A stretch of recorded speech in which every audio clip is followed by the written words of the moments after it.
Hey, let's chat about, I want to chat about Interview Valet for a minute. Hmm. And I want to talk about other people's audiences for a minute. So I have long been shouting that the fastest way to fill your stadium, build your audience, grow your list, grow awareness about you and what you do is leveraging OPA, other people's audiences. And you can do that as a speaker on stages. You can do that, now video, live stream, and podcast absolutely is a super smart way to leverage this. Now, 23 years ago, when I got started in business, podcasting wasn't really a thing, but I did say yes to every single interview request. Back then we did conference call, like freeconferencecall.com or Blog Talk Radio. You remember Blog Oh Talk yeah. Radio, all those things. And so I had a rule that for the first year that I was building my online presence, I said yes to anyone and everyone about interviews. And I still attribute my quick ascension and reputation in that space to leveraging other people's audiences. Because Tom, you know, and I know that there are people spending a lot of money to build their audience. Why would I do the same thing? Why would I not just take an asset, which is my intellectual property or my story or my expertise, and then go do that? And so that's where Interview Valet comes in. And this is why I love to recommend you guys. I'll say it because I know you're too nice to say it, but there are several people attempting to do what you do. However, you're the only one I ever recommend. And there's a good reason, because I have 23 years of a reputation to protect. And you have never, ever disappointed me or any of my clients or colleagues. But let's talk about why other people's audience is important. And let's talk about how you guys leverage that for your personalities, like myself, for other business owners, authors, speakers, service providers, literally any expertise-based human can leverage the power of podcasting now. And thank goodness it's so much easier than all the Blog Talk Radio and the stuff we used to do. I do not have my own podcast, full disclaimer, because I'm not disciplined enough and it's not my spiritual gift. And I recognize that. But I can be a professional guest on other people's, and you guys have helped me do that before and helped countless people like me. So why are other people's audiences so important, and how do you guys help with that?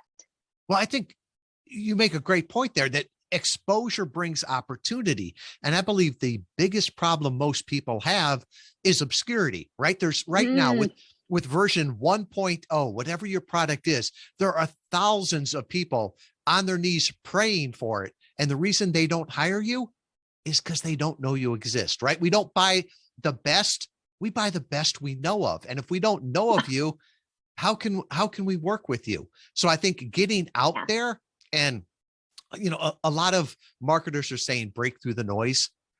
Let's be honest, that most of the time we're adding to the noise, right? Yelling louder is not getting heard, but getting in on the conversation that your ideal clients are listening to, that's powerful. And one of the things you talked about there was, leveraging other people's audience.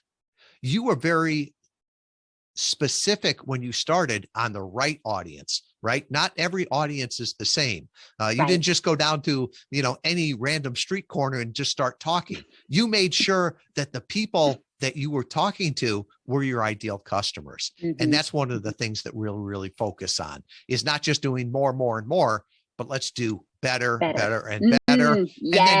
And get more out of every appearance. And so that's what we really focus on. We've got a team of 35 now in Europe and North America. And so that's what we've been doing for over 8 years. That's crazy to me, because I remember when this was an idea. I also remember being in the room where other people told you it was a bad idea, but we don't have to go into that today, but they were wrong. And I'm so glad you hung in there. I knew it was money, and I knew it was so valuable to business owners like us. You said something really key there, and that is get in the right conversation. Get in the right conversation. Stop talking to yourself. Stop trying to be so meaningful or so interesting, and start being interested and be in the right conversation. But what I will say is you can still Google my name and come up with interviews that I did 20 years ago that have been posted, repurposed, turned into books, guides, downloads, whatever. And you guys are really amazing at helping the business owner create the long tail of effectiveness, the long tail of the conversation. So we all went, maybe it's just Southern women, maybe not, but when I leave the room, I'm okay if my fragrance is left behind. I'm okay if they're still whispering about me, as long as it's, positive or, notorious, at least. When I leave the room, I'm okay if I don't just leave an empty space. And you guys make sure that we don't just do an interview for the sake of doing interviews, but doing interviews that I call workhorses. Like, workhorses are anything in your business, you guys, that keep working for you over and over and over and over again. So every interview is an asset. I don't know if you guys use that. I mean, you ought to use that in your marketing. Every interview is an asset that business owners are creating and leaving here, and creating and leaving here, and create like breadcrumbs, all leading back to you, the business owner. So talk to us a little bit about how you leverage that conversation, and how you actually, in my opinion, mentor and teach and are instrumental in helping the business owner do that, even if they're not doing it already. Right. And you're so right, because the goal is not a podcast interview, right? That's an ego thing. The goal is to grow your brand and to grow your business. Yes. Your list. It's just the interview is how you do that, or the physical stage, whatever it is. So with that, we work with people on how do you move someone from being a passive listener to an active visitor to your site, and ultimately an engaged lead. So that's part of it, right? How do you progress them? How do you get business results from every interview? And then how do you get more from every interview? So how, for me, English, I joke, is my second language, IR engineer, right?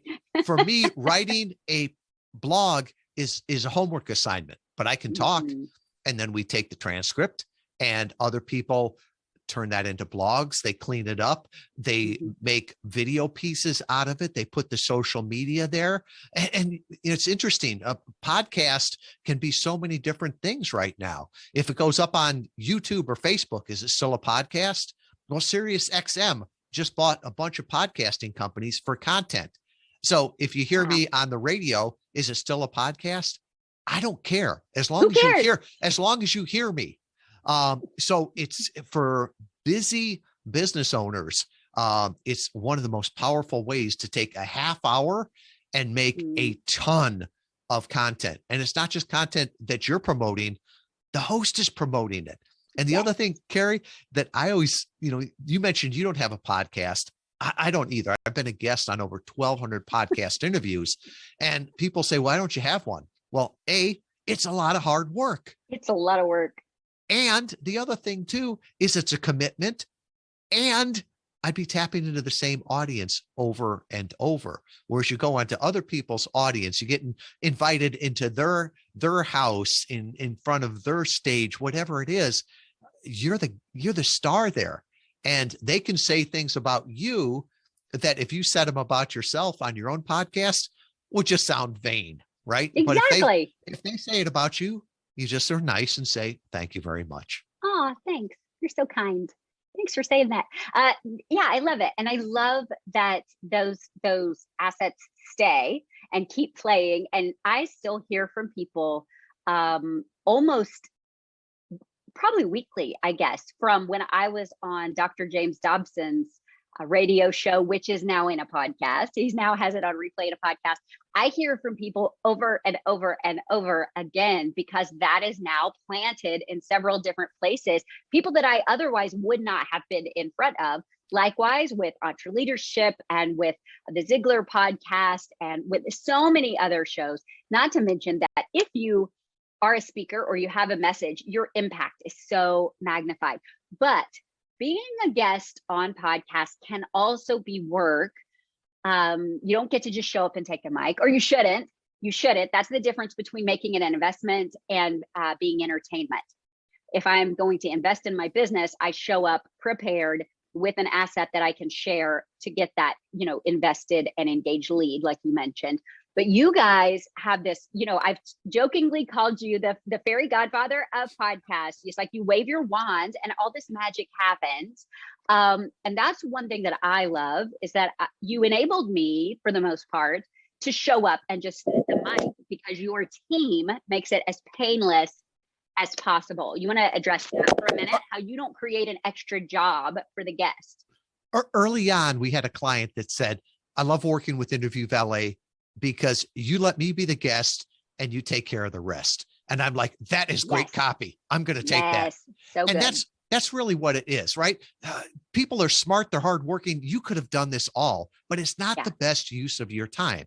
We've got this team. We've got the experience to do that. You're Sinatra. You know, there's a reason Sinatra didn't move all the equipment and book it and all the rest of that. He was the performer. He was the talent. So that's what we're doing. We're getting to know you at the beginning, getting together the one sheets, finding the right audiences. We're introducing you to ideal hosts. We don't pitch, right? You pitch a baseball, you introduce a human being. We prep each person before they go on a podcast.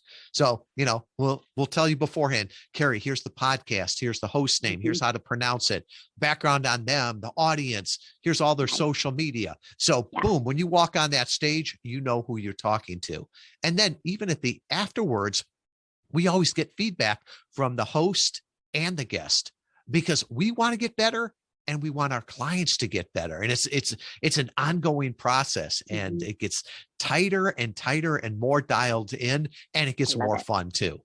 I love it. I love it. And I remember the old, you and I are similar age. So I'll say, I remember the old commercials Vidal Sassoon used to say, if you don't look good, we don't look good. Yep. You know, so your job is to make us look as good as possible, because we make you look as good as possible, which opens more opportunities for all of us in the talent bank, quite honestly. The other thing I love is that with these assets that we're building and the social proof that you're building because of what shows you've been on, you get to keep sharing those in social media over and over and over again. The host loves it because you're sharing their content. That's good halo effect for them. You still are getting new exposure to the people they continue bringing into their audience.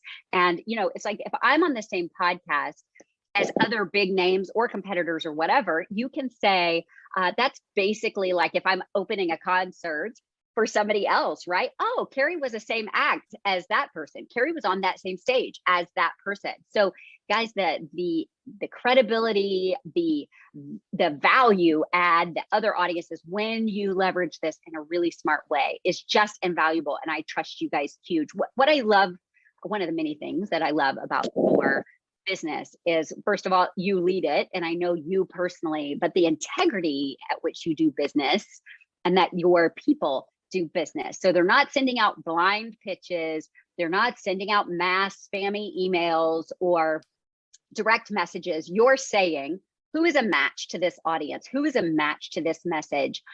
You're not just saying, oh, Carrie is, you know, talented and charismatic and a good speaker, which is all true. But you're saying, but what is her message and who does it resonate most with? Because we want to make sure it's a good, you're like eHarmony for business people is what you are. You're eHarmony. You have all the match points and the analysis, and it behooves you to make good matches for them, because then other people make good matches. So what else does a business owner want to know about podcasting, about being a guest on other people's podcasts?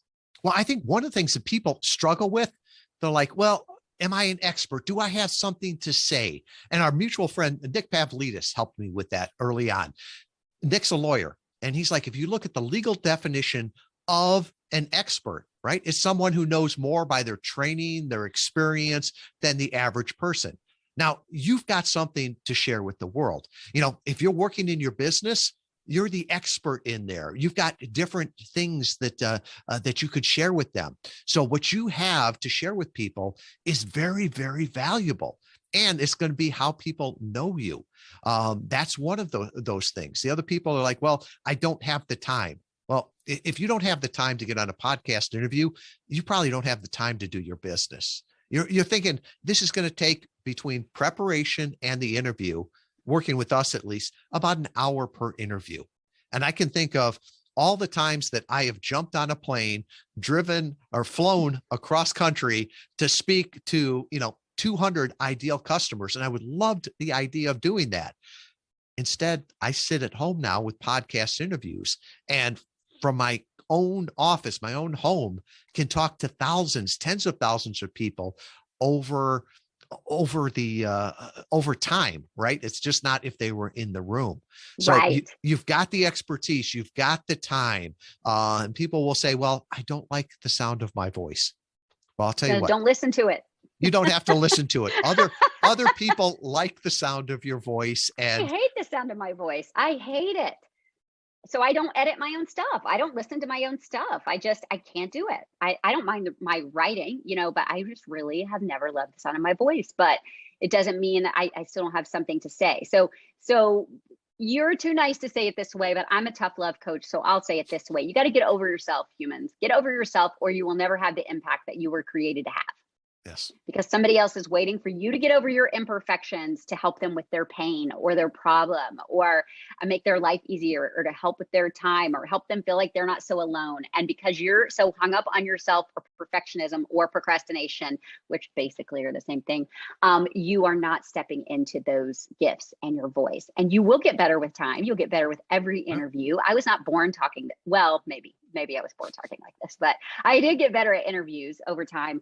But I love it. And if you are somebody who's passionate about a topic or your subject or your business or growth or humans in general, podcasting has an audience for you, quite honestly. So tell me, Tom, some of your, let's just say, because they might say, oh, well, my people don't listen to podcasts, or my market isn't prone to podcasts. Tell us a few common podcast audiences, and then tell us some quirky ones. I'm going to put you on the spot because I didn't prep you for this, but tell me some common ones and then some quirky ones, like that we wouldn't imagine. The data says 51% of adults in the US listen to podcasts. So wow.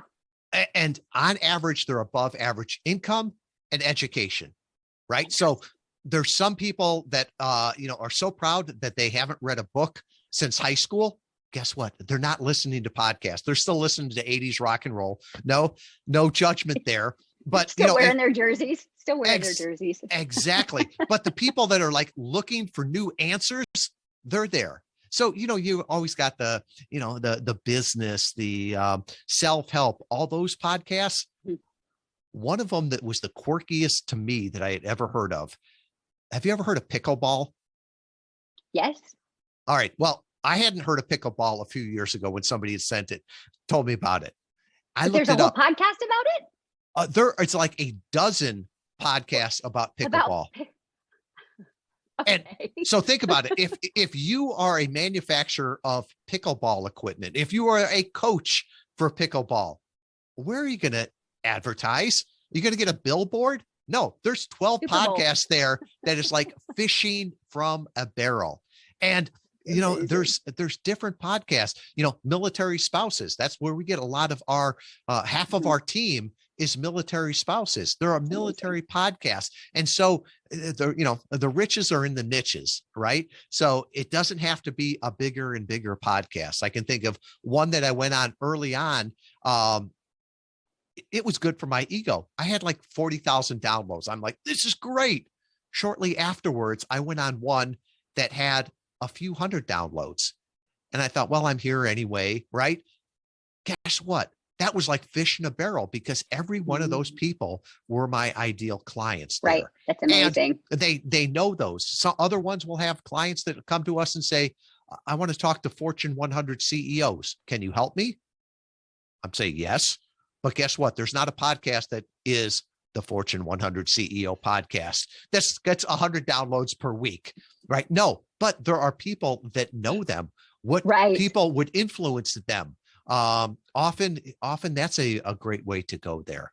So really, I would say people say, what doesn't it work for? Well, if you've got a very, very, very hyper focused, right? If all your clients are within 10 miles of your driving, national podcasts probably aren't going to work. Right. If you're marketing to the hearing impaired, probably podcasts aren't going to work. But besides that, there's the podcast for everybody. I love it. And you help people get to those places. You're helping people get seen, get heard, be found, and be valued. So stop being invisible. Stop being what did you say? Or obscure. Stop the obscurity. It's it's as easy as being interviewed. And that's the great thing about podcasts too, is I don't have to interview anybody. I love to interview, secretly, I think I probably should have a talk show. I love to interview people. It's my favorite. My teenagers call it interrogation. I call it interviewing, whatever, with tomato. But I also, with an interview, I can prep them with a few questions or my subject area and let them take off. And I get to just show up and talk about things I love. And, one thing I love to say, I say it from stage all the time, is my dad said to me when I was little, he said, "Baby girl, if you could find a way to get paid for talking, you'll have it made." So, Dad, there you go. You're a prophet. We've done that every time I'm on a podcast, every time I'm on an interview. I can promise you there is a compensation involved. That compensation might be contacts, contracts, it might be credibility, it might be content, whatever it is. I can promise you I am being compensated in one of about 5 ways every time I open my mouth. So, Tom, thank you for being an amazing catalyst for those of us that are leveraging other people's audience. It's like you are an audience broker. That's what you do. You're an attention broker. See, I'm just trying to drop all these new phrases for you for your sales copy. I hope you're writing these down. You're like an attention broker. You're helping people pay attention and invest attention into smart assets for our business. So how can people, we'll put the link below. We have a special link that people can check you out and look up Interview Valet. And I know you have some amazing other videos on how to best leverage your podcast and some keynotes that you've done. And we can connect people with all that too. So anything else you want to add? Any last words or any wisdom on when they should start or how they should start? Well, Carrie, you've heard me say this so often. What's ordinary to you is amazing to others, right? Yeah. What you know could help so many other people. And I believe that the best gift you can ever give someone is introducing them to a new person or a new idea. Every time you get on a podcast, that's what you're doing. So I would urge people, right? If this makes any sense to you, come check it out. I wrote a book. We'll give a free copy of that to anybody that wants that, to explain how this works. You could help a lot of people. They'd gladly pay you. It's only one problem. They don't know you exist. So let's address that on Targeted Podcast Interviews. Problem solved. You guys heard it first from Tom Schwab, who is the fairy godfather of podcasting. I've used him in my business. I recommend clients from startups to 8-figure business owners to him. He's worked with them and done great no matter what their business market is. So you guys check him out.